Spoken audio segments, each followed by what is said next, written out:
Good afternoon, everybody. Thanks everybody so much for joining our presentation tonight. Just before we get started, I'd like to do some quick housekeeping, make sure everybody can hear us loud and clear. For those of you that are in front of a computer and are able, if you don't mind, just typing in the chat box that you can hear us, that would be awesome, and that will let us know we are good to go. So I'll wait until I get a response or so. Loud and clear. Awesome. Thanks, guys. That's very helpful.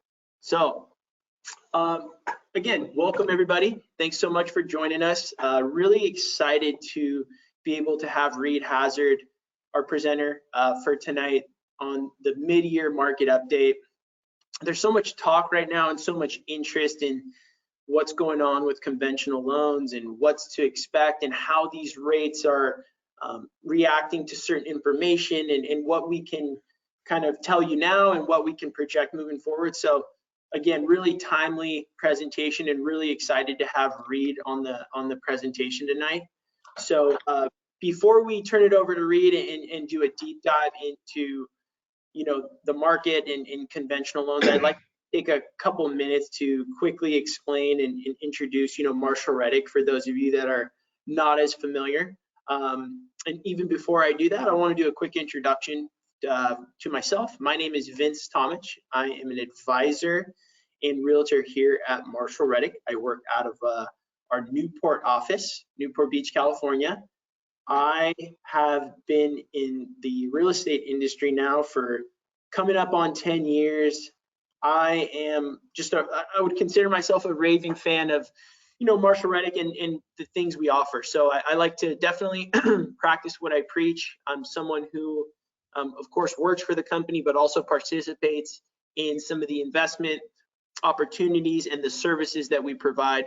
So, of course, as an employee, I have the information to be able to explain anything, but also as a practitioner, as someone who leverages our services, has bought rental property, has properties being managed. I've lent money, I've borrowed money.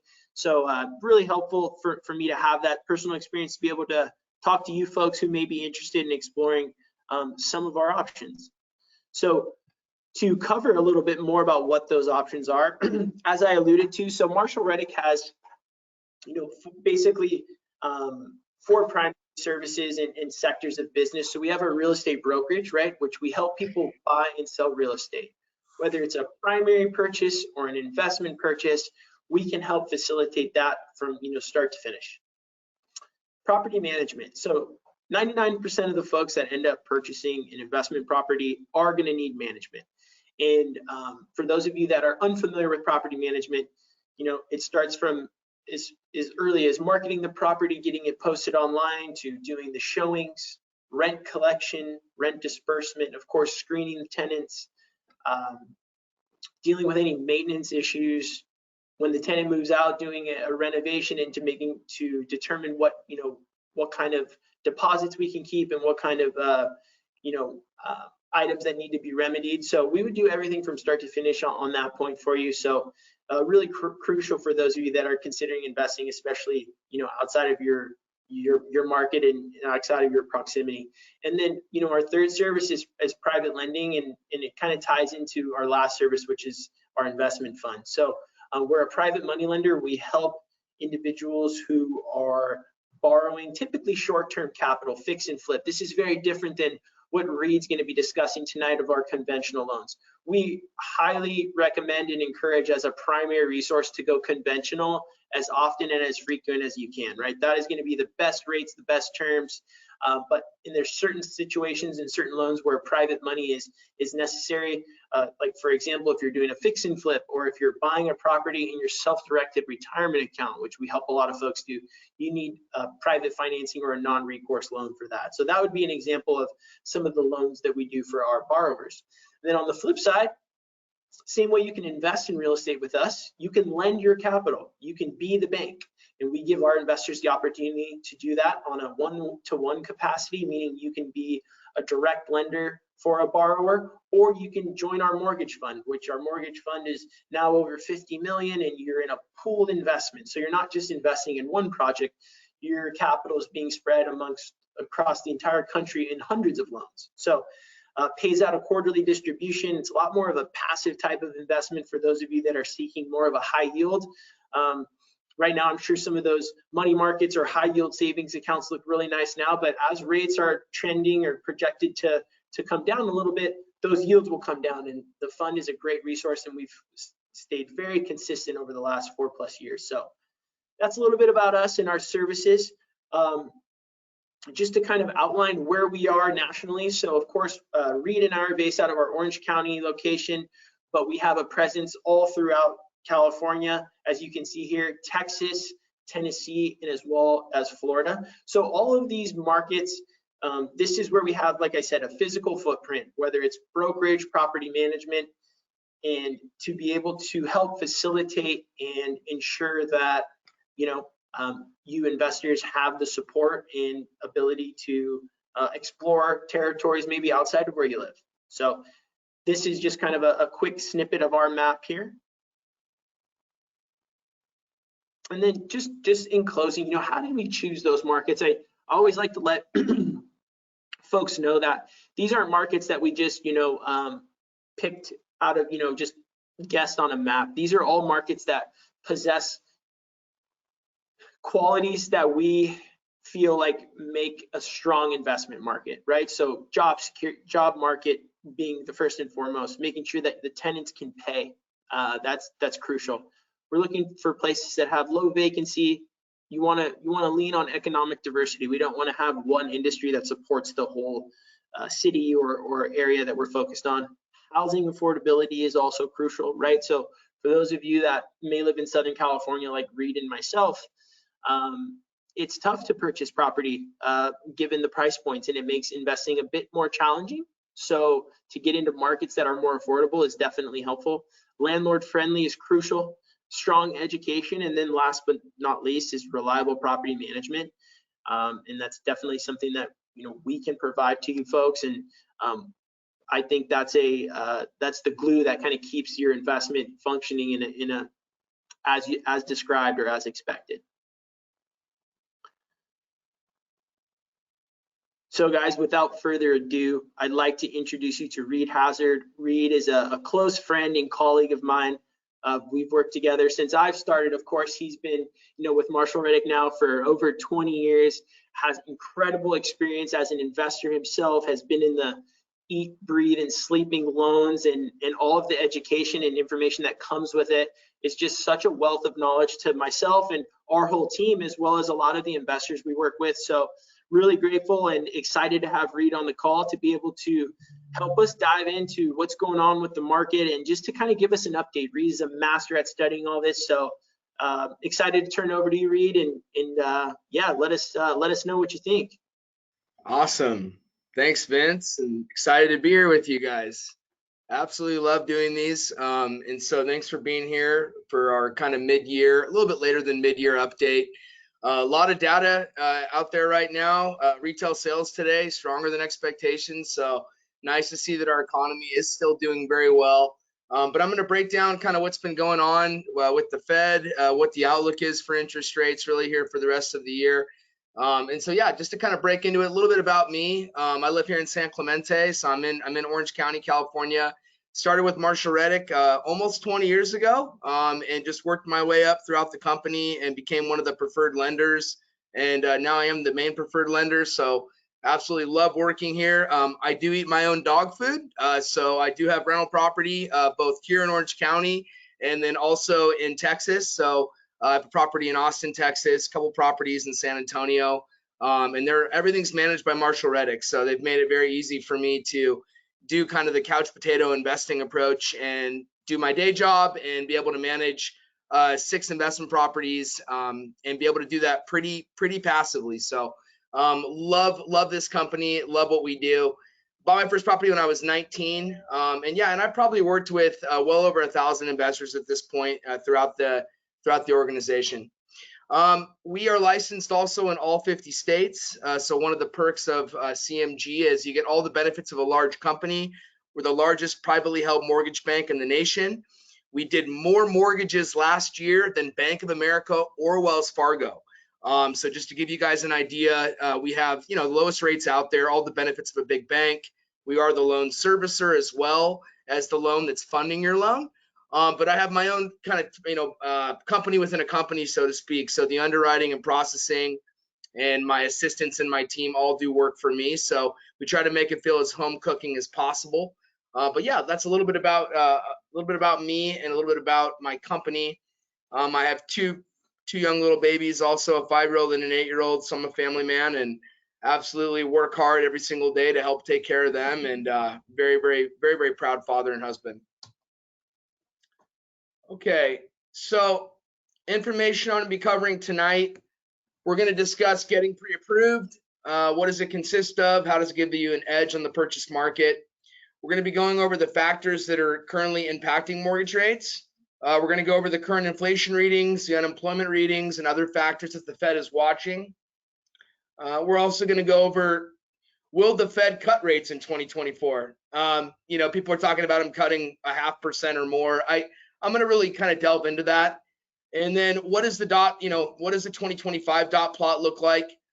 What is the dot plot to begin with? And how are they using that to give the market information up front about what they're planning on doing with interest rates? How do they really manipulate the market with their dot plot? We'll be digging into that as well.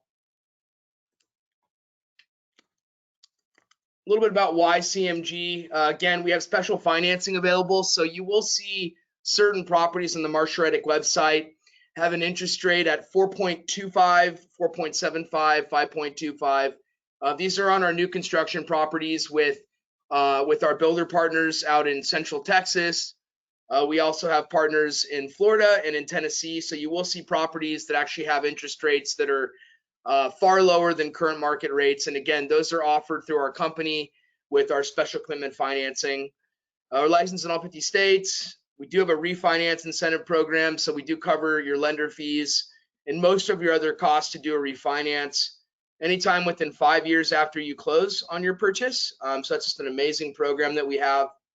We specialize in investment property financing, obviously do primary residence financing and pretty much everything within the conventional world. But investment property financing really is a niche that we have. So we work with investors that are 1031 exchanging properties, buying properties in multiple markets at the same time. We facilitated someone not too long ago that bought 9 properties in multiple different states throughout Marshall Reddick, and we closed them all within the same time frame. So yeah, very complicated loans. We love them. We can get them done. We love working with self-employed borrowers. And then we have different proprietary products that are also great. 10th largest bank in the nation. We've actually moved up the scale a little bit now at that point with our Homebridge purchase that we made last year. So yeah, just all the benefits of a big bank, but with the small kind of team, mom and pop service feel. Here's my teammates that you'll be talking to throughout the pre-approval process and the purchase process. So yeah, just really tight-knit team. Most of my people have worked with me, everybody here for years. Al Rodriguez is my partner. We've been partners for almost 15 years. Brian Kane and I actually have known each other since we were 14. So we've been working together forever. Mike Lynch, known him for almost 10 years. Jessica, 7 years. David Self for 4 years. Okay, so first steps of getting pre-approved, you'll always need to do a loan application. If you're self-employed, we'll need tax returns. If you're W-2'd, even if you own rental properties, we'll always try to qualify you first off your W-2 income, just to simplify the process. We'll always need bank statements. So you'll need 2 most recent monthly bank statements for the account or accounts that you're planning on using for down payment. If the money is in stocks, that's fine. You don't have to liquidate it right away. We'll just get proof of those assets. Business funds are acceptable. Again, if you're depleting a business account down to 0, then then that's not going to look good. So again, there's a lot of communication that goes on based on how you're qualifying. But yeah, we'll get your application, all of your documents, and then we have a full AUS approval ran. That's an automated underwriting system approval. We basically run it with where we're going to sell the loan to. So if it's a conventional loan, it has the ability to be sold to Fannie Mae and Freddie Mac. Doesn't mean Fannie Mae and Freddie Mac own the loan. It has the ability, though, to be sold there. Hedge funds, large institutions, foreign central banks, our own foreign central bank, our own Federal Reserve purchased mortgage-backed securities. So it's about being underwritten with the ability to be sold there. And Fannie Mae and Freddie Mac do also buy still quite a bit of mortgages that are underwritten off of their guidelines. So we'll run that AUS approval, and then we'll also determine what's your max qualifying power. If you're looking to do a 1031 exchange, or you have, let's say, $250,000 you want to use to buy maybe 3 different properties, we'll let you know how much you can purchase. So yeah, just a lot of getting pre-approved is determining what you're able to do and then building a game plan around that. And then again, organizing your guys' plan, whether you guys are a first-time investor or you're buying your 10th investment property. If you have more than 10 finance properties, Marshall Reddick has amazing DSCR financing. It's called debt service coverage ratio financing. So we have pretty much everything available for you guys, even if you can't qualify conventionally. A debt service coverage ratio loan is based more on what is the monthly rent and then what's the monthly payment going to be. And the monthly payment needs to be at least what the monthly rent is generally. And so it's about how much down payment do you have to put to get those numbers to match. And so the interest rates are higher on DSCR loans, but it is a great product as an alternative product if you already have 10 investment properties and can't qualify for more conventional loans, and or if you just write off a lot of income or in a position where your debt to income ratios are not low enough to qualify for conventional financing, then there is a great DSCR option for you. And as rates come down over time, that option will look more attractive also. So again, it's just another option that we definitely, you're not out of options if you can't get a conventional mortgage. We just want to start out with conventional because it has the lowest interest rates available, generally with the lowest down payments required, right? So those two combinations will get you the highest return on investment. So that's why we like to start out here. Yeah, and Reed, just to jump in really quick, for those individuals that, I'm talking to often who are, wondering what the first steps are, before identifying markets, before figuring out, price points, before doing any of that, really the first and most important conversation is with Reed, and it's really figuring out that pre-approval, assuming that you will be using financing, of course. Because that's really going to help us determine what markets, what property types, and when we may be able to do this. And the nice thing about getting pre-approved is there's no pressure. It doesn't cost any money. There's no firm commitment now. It's really just about gathering important data for us to search criteria better or to ultimately find a path to achieving your goals. So just kind of a quick input on that for those that may be newer or unfamiliar with this process. No, thank you, Vince. It's a great, excellent points. And the pre-approval is good for 4 months. So we have an option to not run a hard credit inquiry also. If you're really looking to get fully pre-approved where you're going to place an offer soon, like if you're ready to go shopping, you definitely want to get pre-approved because you can't get an AUS, an actual automated underwritten system approval without running a full report.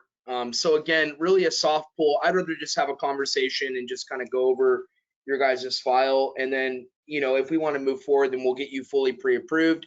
A soft pull though is available, a pre-qualification where we don't go through all the steps. I mean, if you're not going to buy for a long time and you just want to build a game plan, that's what we're here for. So, but again, if you're looking to do this right away, you definitely want to get fully pre-approved. And like Vince said, it doesn't cost you anything. And again, my company's in all 50 states. My branch is licensed in about 23 states. So we're in all of the best states, right? The Marshall Reddick markets. And really, we're just all over the nation. So it's the same team handling your loan, the same credit report, regardless of what market that we're going to be buying in. And one more question I will point out here. What if I want to buy more than one property? Again, I said it earlier, we do multiple properties at the same time. You can stagger them out. You can buy 5 properties over a 12-month period if you wanted to.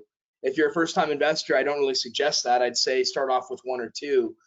But again, like just depending on what your need is, we're able to do multiple transactions at the same time. Okay, so how do we qualify you? I always have this slide. Every type of finance uses different types of ratios in qualifying the buyer, but debt to income ratio is really a universal ratio that's used in finance. And so how do you calculate your own debt to income ratio? Let's say you made $10,000 a month of W-2 income, $10,000 a month, and not take home after tax. What is your just gross income, 10,000 a month. Okay, the monthly payment, let's say you're buying a primary residence, the payment's 4,000 a month for principal and interest, tax and insurance. 4,000 divided into 10,000 would be 40%. You'd have a 40% debt to income ratio. And what else? So you have an auto loan that's $500 a month. Okay, so now you have $4,500 a month of monthly debt divided into 10,000 of income. You have a 45% debt to income ratio. You can't go above 50% debt to income ratio for a conventional loan. If you're buying an investment property, we can take 75% of the projected rental income. So if it's going to rent for, let's say, $2,000 a month, we'll take 75% of that, $1,500, and add it onto your income towards qualifying, right? And so that's how you can build a portfolio to a rental property over time, is we can continue to use rental income to help offset your debt to income ratios. And so that's how debt to income ratio works.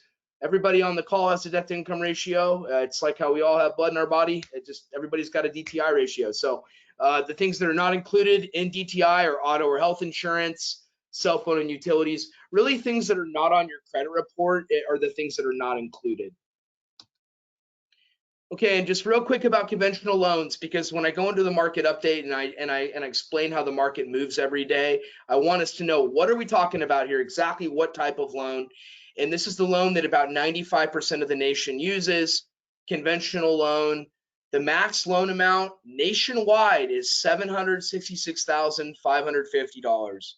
That's called the standard conforming loan limit. On that loan limit, you can do a 0 down loan, you could do a 3% down conventional loan, or you can do a 5% down conventional loan as kind of your minimums for buying a primary residence. If you bought it as an investment property, you'll have to put more money down, and I have another slide on that here in a minute. But that's the standard conforming loan limit nationwide. Certain markets have high cost areas, like Orange County is actually $1,150,000. That's called a high balance conventional loan or a jumbo conventional loan. Okay, and a high balance conforming loan limit of Orange County, believe it or not, you can go 5% down when you're in the high balance loan limit. So primary residence, you can go less than that down to 766. But when you go to the high balance loan limit within whatever county it is, because different counties have different limits. San Diego, believe it or not, is not quite that high. I don't know why. There's a lot of really expensive areas down there, but it's capped a little bit lower. So again, though, you can, on a high balance loan amount, you can actually go as little as 5% down.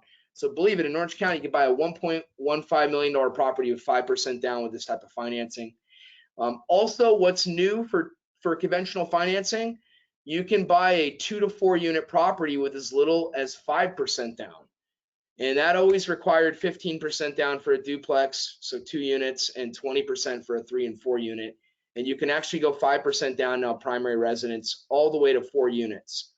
And it's usually a 30-year fixed loan. There are adjustable rate mortgage options available. The only one that I really sell is a 10-year adjustable rate mortgage, because it's fixed for 10 years, and that's pretty much enough to get you through an entire real estate cycle. So I feel comfortable with that. But 30-year fixed always is going to be the king loan. I can't wait till 30-year fixed rates are lower. And then again, this is really, the pricing's better for higher credit tier borrowers, but you can get a conventional loan with as low as a 620 FICO score. You usually have to have compensating factors like a larger down payment or lower debt ratios and more reserves. But again, the pricing starts to look a lot worse on a conventional loan as you go down below 700. So for buyers putting minimum down payment on a primary residence, if your FICO scores are on the lower side, that's where an FHA loan will start to look more attractive. If your credit scores are above 700, pretty much always a conventional loan is going to be the better option. And then, yeah, you can get up to 10 finance properties on conventional financing. Okay, and then down payment requirements for investment property. You actually can go with 15% down minimum on a 1-unit property, and a 2 to 4 unit requires 25% down. The pricing is terrible at 15% down. It's not a lot of protective equity in the transaction, and so the lender prices worse for that. And it's just the pricing doesn't look good at all. And you'd also have mortgage insurance, which would eat into your cash flow. So what we advise as an organization is at least enough down to always be able to cover your fixed expenses. And usually 20% down is not enough to cut it. I mean, 25 to 30% down is really what you guys should be putting down if you want to have positive cash flow. But again, it's up to you. And some buyers are okay with a little bit of negative cash flow. There's your down payment requirements, though. Really, 20% down is what you really want to use as a minimum, because the rate pricing is just, that's what I would advise. I wouldn't do 15% down. I would save up more money until you can go 20% down if you're going to be doing a minimum down option. And then for the 7th to 10th finance property, it's actually the same guidelines. You just have to have a little bit higher FICO score. And this actually comes up. I just had a client that Bank of America reported them 30 days late on a credit card, and their FICO score went down below 720, and we couldn't do the deal. A very high net worth, high income client, and it was kind of frustrating to tell them that they couldn't do it. They ended up doing a DSCR loan with a higher interest rate, but again, the FICO score, as you own more property, becomes more important. Okay, now let's get into the market update a little bit. I want to talk about what are the main factors that are impacting mortgage rates. Exactly what is the Fed looking at? What do they care the most about? Okay, they care about these different levels of inflation. So CPI, that's consumer price inflation. That's the cost of goods and services and how much they are increasing or decreasing on a month-over-month and year-over-year basis. Investment banking, real estate, there's different components that are not included in CPI, and CPI also tends to include the volatile food and energy sector, which the Fed has stated that they can't really control that. Okay, so CPI, though, is still very, very important, but the most important measure of inflation is core PCE, or personal consumption expenditures, excluding food and energy. That's the core number. And you hear about that a lot on the news, and you hear about this reading comes out at different times than the CPI reading comes out. And seeing the year-over-year number on core at the end of July was really nice to see. And I'm going to break that down here in just a moment. But that core PCE is really the Fed's preferred measure of inflation. And then what are they looking at with the jobs market? They're looking at these three major components: wage inflation, because the higher people's wage inflation is, the more money they have to spend, which feeds inflation, feeds companies being able to continue raising their prices. So wage inflation, how much wages are going up and down, has a lot to do here with why the Fed has stayed so restrictive. JOLTS, that's the job opening and labor turnover survey. So how many available high-skilled labor jobs, how many available skilled labor jobs are there available in the market? That has a lot to do with that, mixed with the unemployment rate, has a lot to do with what affects wage inflation. And then the Fed watches these readings closely to see basically how their policy is actually affecting the jobs market. So they raised rates to a very restrictive level, and they've been waiting and watching for that restrictive Fed fund rate level that we have, that is currently 5.25% to 5.5%, watching it slow down the market, right? Slow down companies from having so many available jobs, getting them to tighten up their ships, okay? Which puts less people into the workforce, which evens out the labor market, right? And so that brings down wage inflation. I'll give you guys a great example. During COVID, the job opening and labor turnover survey went from 7.5 million before COVID to after COVID, 11 million jobs available. But the unemployment rate was the same. The unemployment rate before COVID was 3.7. The unemployment rate after COVID was 3.7. But there were 3 million jobs more available than before COVID.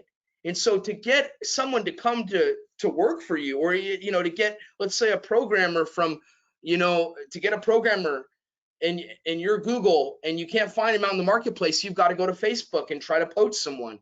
And to get them to come on board, you have to pay them a 20% raise. That type of wage inflation, because of not enough people to work these jobs, is what caused wage inflation to go crazy, caused spending to go crazy, and fed inflation. And so again, the Fed can raise rates enough, they can slow down companies from hiring, which evens out the jobs market and gets JOLTS more back into balance from where it was at before the pandemic. Okay, and now let's dig into those actual numbers. What are those numbers today? So consumer price inflation, and let's also talk about, what does the Fed want to see? The Fed wants to see CPI at 2%, and we're currently at 2.9% year over year. In July, we trended down year over year to just under 3%. Market was expecting 3%, a little bit lower than expectation, came in at 2.9. We just got that reading yesterday. So it was good to see that year over year number is finally down below 3, but still quite a bit of ways away from 2. Now, this is down from 9.1% in June of 2022. So you can see here, we've made a lot of progress, but we're still quite a bit of ways away from that 2% that the Fed wants to see. Core PCE, Fed wants to see core PCE at 2%. We are currently at 2.5% year over year. And that number came down dramatically when it was posted, I think on July 26th.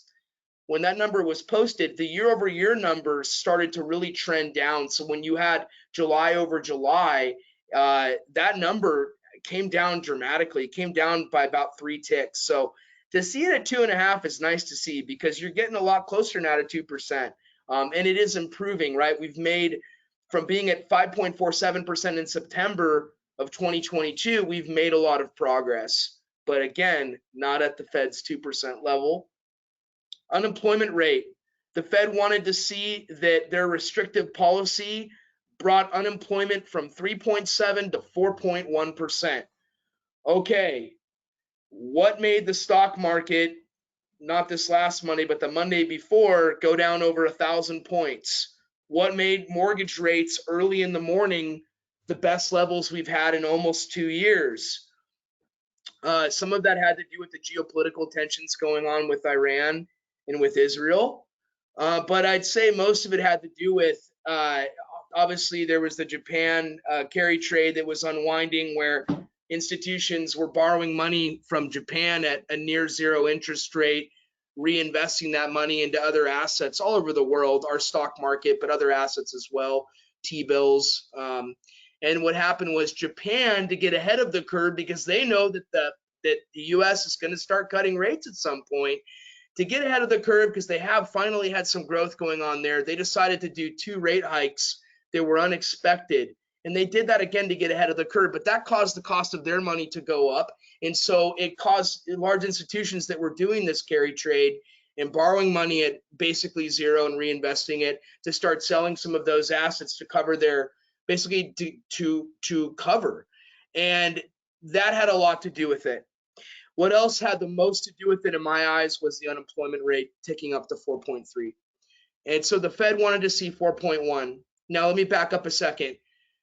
We were at 3.7 at the beginning of the year. In May, we went to 4%. In June, we went to 4.1. But inflation still well above 2%.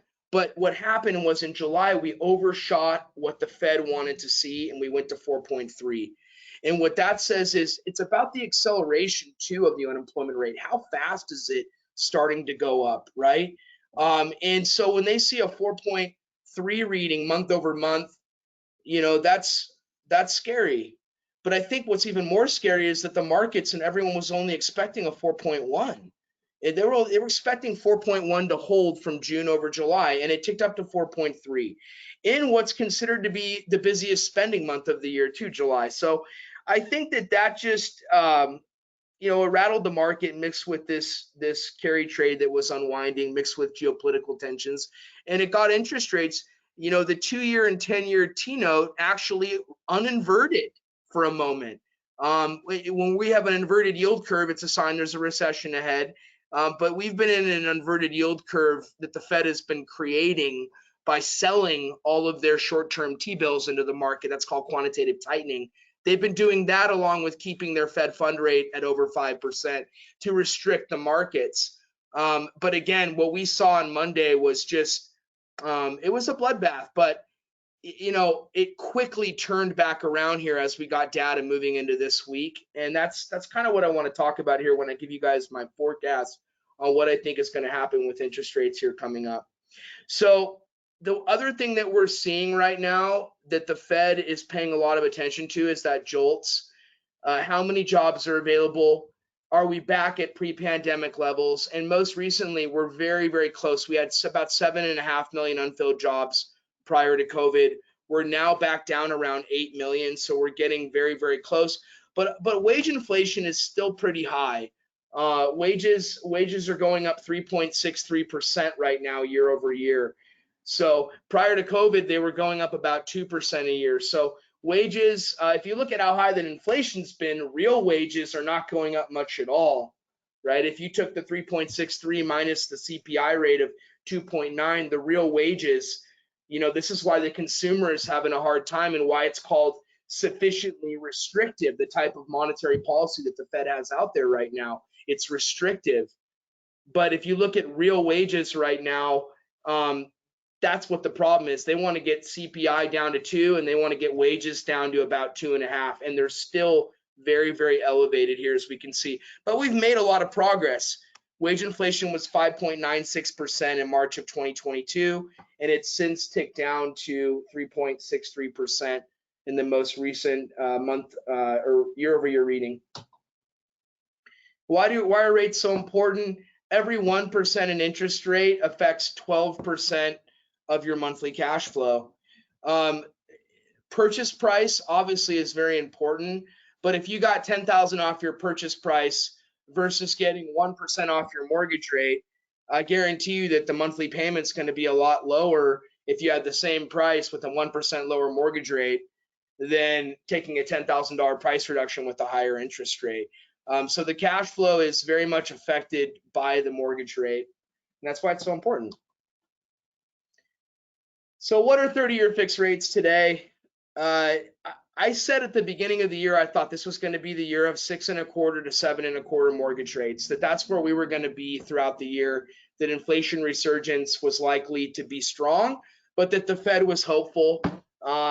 And, you know, either way, even if they did an interest rate cut, you're probably not going to get very far below 6.25. So 6.25 to 7.25. And where are we at right now? We're at 6.5%. If it was Monday of last week, for a moment there, I was actually probably able to lock a 5.99 interest rate with 20% down on a primary residence with no loan discount points. And that quickly turned back around. And now we're about a 6.5% mortgage rate today, which is great. We spent a lot of the year at about a 7 3/8 mortgage rate. The first month was great. Then February, March, April rates had ticked back up well above 7. So we've seen some relief for mortgage rates recently, with the outlook that the Fed might start cutting rates here pretty soon. That's a fun picture. That's me doing starting this when I was 19 at American Direct Mortgage. So it's back before I had a beard. I might shave my beard again actually here pretty soon. I want to feel young again. Just kidding.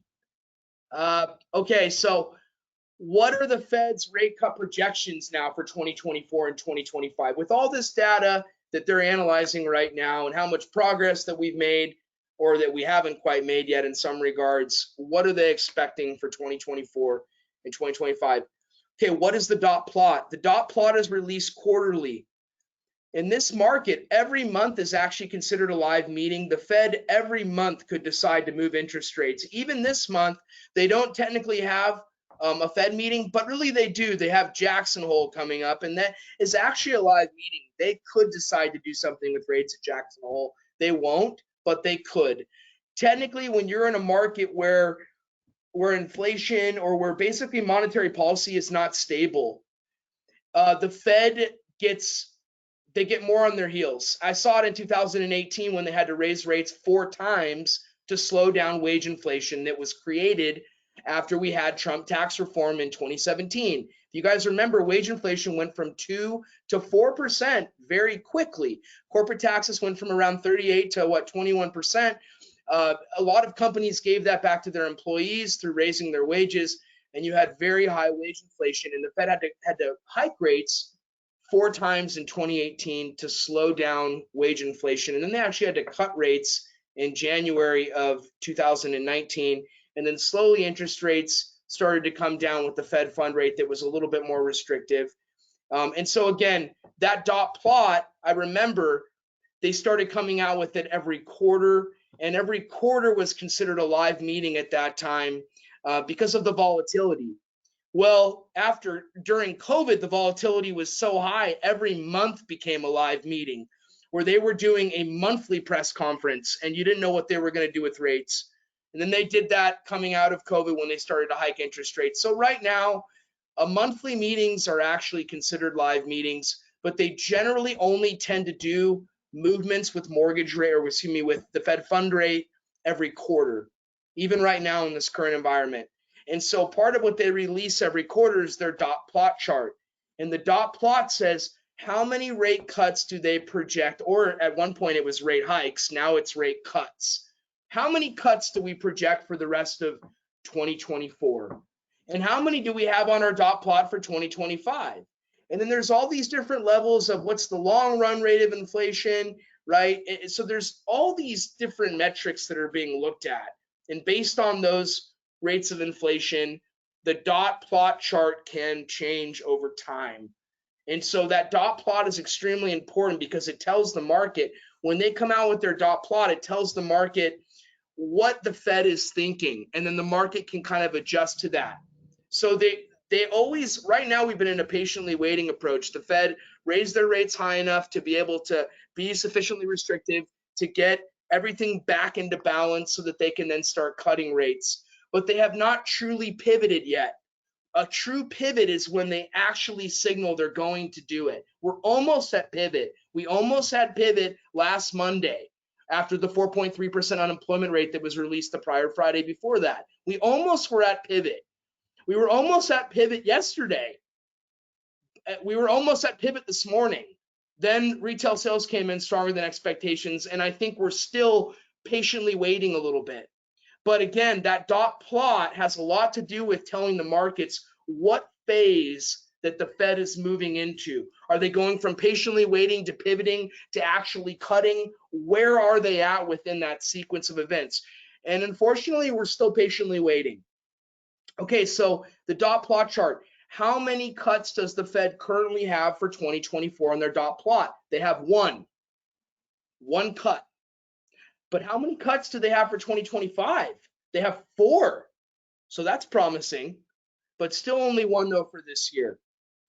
Okay, now I'm going to move into what the Fed will do. And I don't want to lose anybody in the weeds here because I can get a little bit on a tangent. So I'm really going to try not to, and just have some fun though, because I love reading this chart. And I track it every day. So I tend to know kind of what was happening within that particular time frame. So what you're looking at right now is the Fannie Mae 6% coupon. It's called the benchmark coupon. It's the most heavily traded mortgage-backed security in relation to the conventional mortgages I'm talking about tonight. Okay, 6% is the most average coupon rate we've had in the last 18 months. Even though rates were worse at some points, 6% is the most heavily traded. So it's the one that we want to keep a close eye on the most right now while we're on the 6% coupon. 6% coupon is anything 6 to 6.5% mortgage rates. 6.5 is 6.5 to 7% mortgage rates. So these different coupons over time, as rates improve, trading volume will get heavier on the next lowest coupon. And what that actually does is you see a shift in mortgage rates. It's a little bit different than just, oh, it got better by 1/8 today. You could see a shift like, oh, now all of a sudden 5.875, the pricing's a lot better. Because, well, that's because now you're on the 5.5% coupon. So as the direction of the flow of money changes, and over time as they start to cut interest rates, yeah, you will see rates probably at a 5.25% again, hopefully, right, as things start to pan out here, because of just the way that money moves and because of how mortgages close and because of these coupons. And so the benchmark 6% right now. Okay, what are these different lines? The purple line is the 200-day moving average.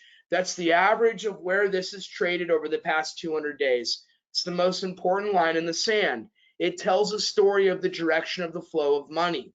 The pink line is the 100-day moving average. So the last 100 days where it's been. The dark blue line is the 50, the light blue line is the 25, and the light green line there is the 10-day moving average.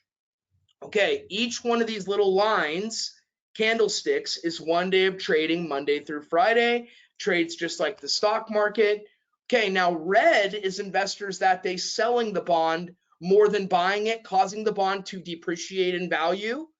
So as it's getting sold, the yield is actually going up. Rates are getting worse.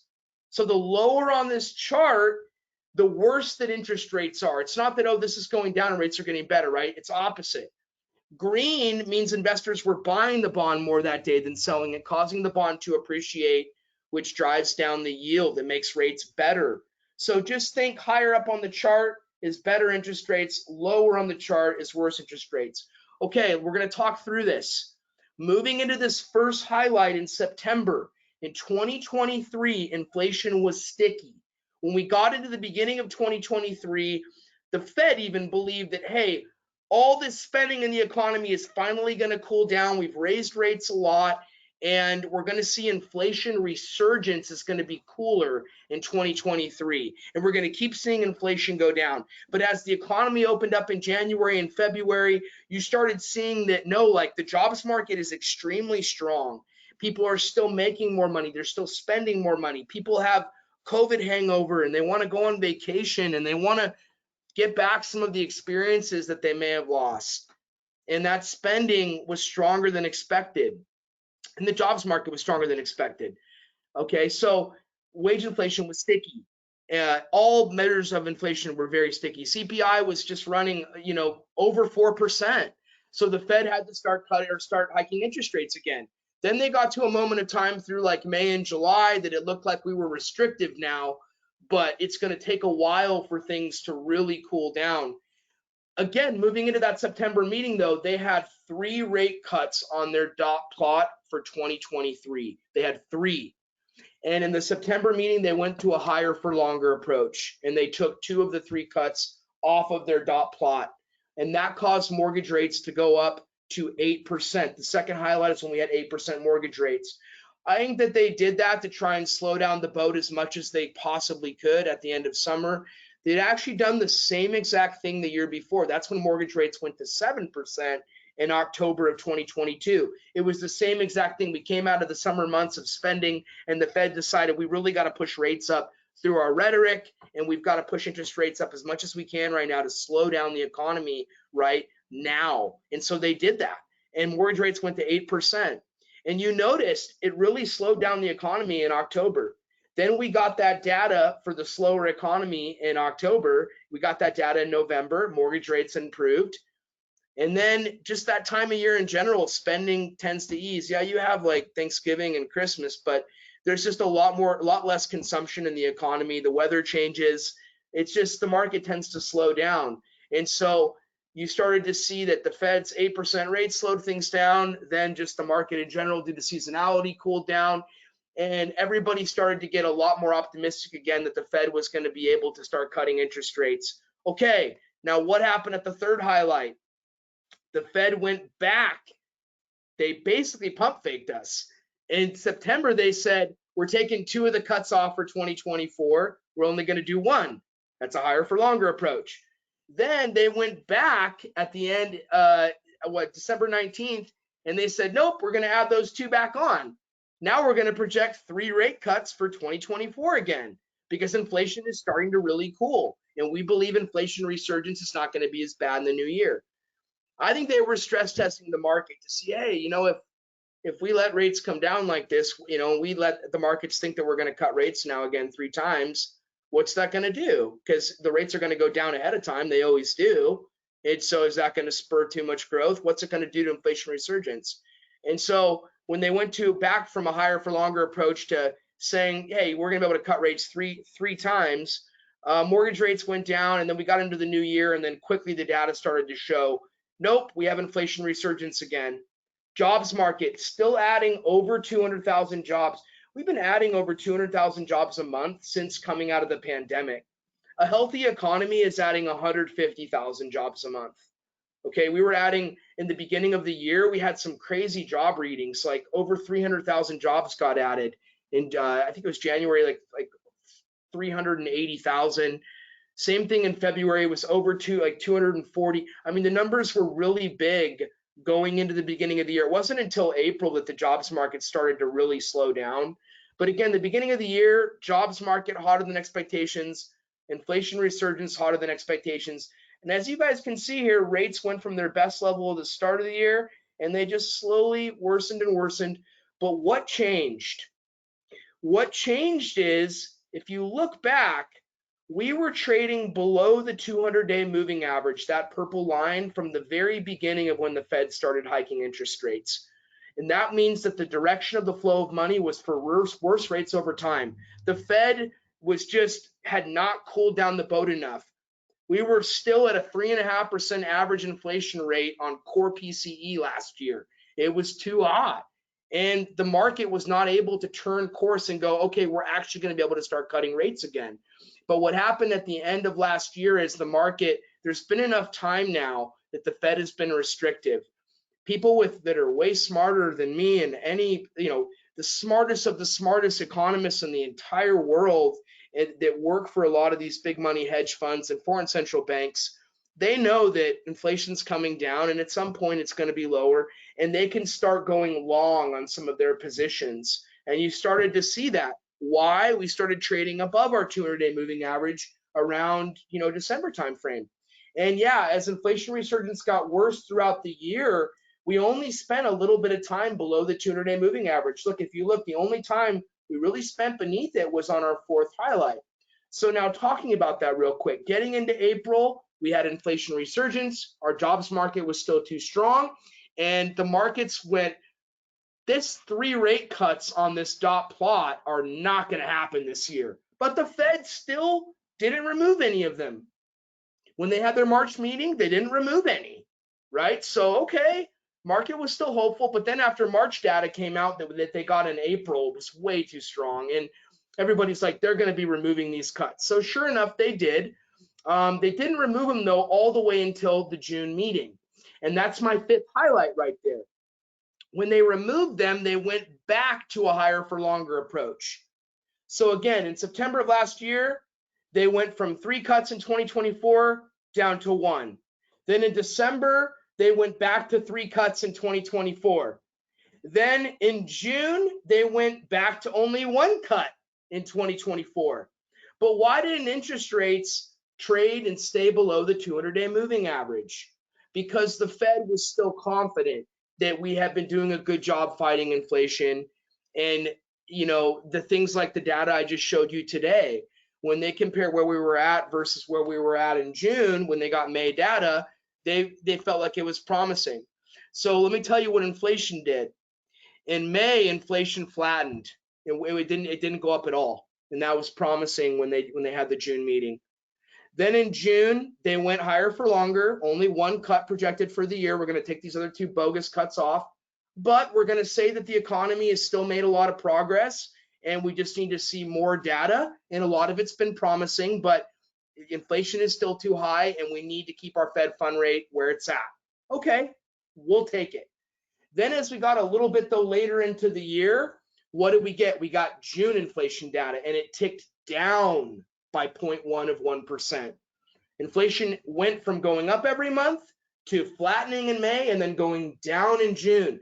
The first real reading of negative inflation we've had since all the way back in early 2020. If you adjust inflation seasonality wise, literally it was the lowest inflation we've had since early 2020. So that was enough right there in June to give the markets hope as we got that data in July that, oh man, okay, maybe the Fed is going to be able to do something in September. Okay, so then we move a little bit further down the road there. And as we were getting into August, right, we started to get July data. And what we got at the end of July that pushed pricing to almost the best levels on this sheet, not quite to the second to last highlight, but what started to push it up was at the end of July, we got the year-over-year core inflation data for core PCE, and it came in at 2.5%. That's getting awfully close now to 2. The Fed has stated they don't need inflation to be at 2% before they start adjusting monetary policy. They just need to feel very confident that it's on its way down there and that they're looking at the labor market in conjunction with that inflation data. So then what did we get? We got the year over year at 2.5, and then we got the jobs report that showed that for July, unemployment went up to 4.3%, more than market expectations, overshooting the Fed's 4.1 that they had wanted to see. And so that data, in conjunction with the better year-over-year inflation data, mixed with the other stuff I was talking about earlier that was, it was adding a lot of volatility into the market, pushed mortgage rates to the best levels we've seen in over a year, really almost in 2 years. Being up on that level has been hard to achieve that. You can see it on the beginning of this chart that we like touched it a couple times in 2023, but just couldn't stay up there. Okay, and then from there, we've now worsened a little bit. It's been all about what did July inflation data look like? We know what the jobs numbers look like. They weren't good. Well, we got July inflation data. The cost to produce goods came in less than expected. It only came in it was flat month over month. The core number only grew at 0.1. Market was expecting it to grow more than that. So that was positive. What was the consumer price inflation? 0.2 month over month. That matched market expectations. But you guys, it still went back up. It was trending down in June. It now is trending back up again. It's going up month over month by 0.2. So that's still, yeah, it's matched expectations. If you annualize 0.2 times 12, that's a 2.4%. It is the hottest month of the year for spending, July. So companies weren't able to raise their prices that much into July. That's great, but it doesn't. It's still not, oh, it went down in June and continued to go down. It ticked down by 0.1 again, or it flattened even. No, it resurged back up. So I just think that inflation resurgence already, unless the jobs data keeps on coming in worse, even the September rate cut projection it's not a guarantee here right now at all. And so what do we get today? We got retail sales today too for July, and it came in much harder than expectations. Retail sales grew by a full 1% month over month. Market was expecting it to grow by 0.3% month over month, 0.3, and it came in at 1%. Now, a lot of that was due to auto sales being higher than expectations. Okay, but the point is, even if you take out auto sales, it was still 0.4 month over month. And shelter costs, right, for rents went up significantly month over month. The Fed doesn't want to see that. So when you break down the retail sales report, you look at inflation that's trending back up again. Yeah, we've made a lot of progress, but this whole thing that the news has been talking about them cutting 50 basis points next, in September, or doing an emergency rate cut, it's absolutely not going to happen. I even think if the data in August softened quite a bit, and you'll get that data in September, that the Fed will likely, it's going to have to soften. It's going to have to continue softening for the Fed to do a rate cut. I think that they'll do a quarter, even if, as long as it stays the way that it is, they'll do a quarter, because why not? The market tends to slow down going into the end of the year anyways. Why not give it a little bit of oomph, just do one quarter, sit back and let it do its thing? But the point is, they're not going to be able to do that if inflation ticks up again even higher in August. And if the unemployment numbers start to actually tick back down again, if it ticks down to 4.2 or back down to 4.1. So what I'm saying is, there's still a lot of data that needs to come out here. The Fed's next rate cut decision or rate hike decision would be on September 18th. So they're still going to get a fresh round of data for August. It's still very TBD. But what's the positive behind all this?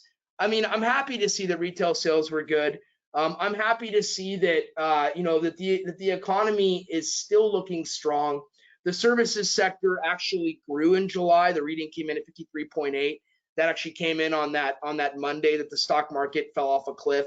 Part of what pushed rates back up also was the fact that the services sector came in hotter than expectations. Anything over 50 is expansionary. It came in at 53.8. Market was expecting it to be down below 50 like it was the prior month. It came in below 50. Nope, shot right back up again. So, the economy is not doing as bad as people want to say it's doing. It's doing fairly well considering how high the rates are. So I think right now is a good opportunity when you're buying real estate. If you need to deploy capital, you can get a good price. There is more inventory available. There's more options available. We have mortgage rates, like I said, at 4.25% to 5.25% on certain properties. So we have special financing available. There's ways to get primary home rates where your intro rate is 2% lower than the note rate for the first year. That's called a temporary buy down product. There's all different products that you can use where you can have a lower introductory rate. But I think by and large, as market rates start to come down, that's when you're going to see demand pick up. I think that's generally when you'll see prices start to tick up again. You haven't seen new construction prices go up the last 2 years, but inflation's still been going up. The cost of labor has still been going up. The cost to build has still been going up. But the high interest rate environment has caused builders to not be able to raise their prices. So you can get a property like that right now and get, special financing attached on it, get a 2017 interest rate, get the property to cash flow nicely on an A-class multi-unit, for example. So this market's created opportunities. I urge everybody to look into what are the opportunities in this market particularly. And again, when you look at the direction of the flow of money, it's definitely changed. We're trading above that 200-day moving average. Right now, we're above all major moving averages. We might worsen a little bit here over the next month if data continues to be at or above market expectation. September is not a guarantee that they're going to cut rates, but they'll probably do a quarter. And that's probably all that they'll do really for the rest of the year. I just hope that they do a quarter. I would love to see that. But again, it still is a little bit TBD. All right, I'm starting to run out of time here, so I'm going to go through these a little bit quickly. Again, just kind of an overview of what we just talked about. Fed's target for growth is 2%, and core inflation currently sits at 2.5, but it's down from 5.7. So we've made a lot of progress. Unemployment is now at 4.3. That's higher than the Fed's long-run target rate of 4.1. It's also above what the Fed considers to be a normal labor market unemployment rate, which is 4.2%. That's what the Fed would consider to be normal. So we're actually above that right now. And then interest rates tend to come down in election years. So though there may be some political influence too on what the BLS reports. That's the Bureau of Labor Statistics. Those are statistical numbers. Those are not household numbers. Very, very likely that some of that is being manipulated. It's very, very quantitative tightening is still in effect, which is the Fed selling off all of their treasury notes that they've been holding since the pandemic. So quantitative tightening is still going on. At some point, they're going to start reversing that. And I think that that's going to help mortgage rates. They're probably not going to start doing that quite yet until they start to cut more, until they've done a cut or maybe two or even done three. But that's another thing that will help mortgage pricing over time. And then the Fed will be watching the unemployment rate closely. If inflation continues to come down over time, they will cut rates this year, and then they'll definitely cut rates in 2025. But make no mistake, if the data continues to come in strong over the next month, they're not going to cut rates. So we'll have to see how that all plays out. And then let's do a quick comparison from before COVID to today. So before COVID, the Fed fund rate, that's the rate that the Fed has hiked from 0 to 5 3/8 that they did in a year, okay? And they've kept it there to be sufficiently restrictive to slow down growth, to ultimately slow down spending and slow down inflation and get us back into balance. That Fed fund rate was 2 to 2 1/4 before COVID. During COVID, it was 0 to 1/4. Currently, it's 5 1/4 to 5.5%. The average 30-year fixed rate before COVID was 3.625. And during COVID, that average rate dropped down to about 2.875. And now it currently today sits at 6.5%. The unemployment rate before COVID was at 3.7, and the current unemployment rate is 4.3. And then another very important reading is, again, how many available jobs. We're at 8 million unfilled skilled labor jobs, a little bit above that, and we were at 7.5 million before COVID. And I like to just show this is what will happen to interest rates as the Fed starts to cut mortgage rates, or excuse me, to cut their federal fund rate. You will see mortgage rates improve as CPI tends to slow down. 30-year fixed rates do follow. This is just a indicator that shows you all the way back to the late 70s when inflation hit over 20%. And the Volcker Act, Paul Volcker, the Fed chief at the time, had to raise rates to over 20% on the federal fund rate to slow down inflation. As you can see, when he did that, it did slow down inflation. And over time, 30-year fixed mortgage rates followed. So you'll see the same exact effect here. It's just taking time. And again, if you find the right property today, we don't have special financing attached to it. There's all different ways that we can get creative. We have 2-1 buy downs. We can ask a seller for credit to help buy down your interest rate, or you can take a normal at the market rate, and you will get a rate rebound refinance from my company where we cover the lender fees, we cover your appraisal, and then $1,000 of your title and escrow fees. So almost a no cost refinance anytime in the next 5 years after you close, which is a pretty awesome product. So date the interest rate, marry the property. That's the saying in the industry, and this is a pretty awesome program that we have that goes very, very well with that. We do a weekly market update also, so if anybody wants to be added on that, this goes out every Saturday. Just send me an email, and we'll get you added on. And yeah, it's been great talking to you guys tonight. I hope I didn't go on too long of a tangent. Was able to make some good sense of things, and was absolutely love being here tonight. Also, you guys, for any of you that have not read the Reddick Rating Property ebook, this is on property classes. This is based on the fundamentals of real estate, how we select the right property based on how much return on investment that we want over time. Property class has a lot to do with how much homes appreciate, has a lot to do with location. And all of our properties on the Marshall Reddick website will have a property class attached to them. There'll be A, B, or C.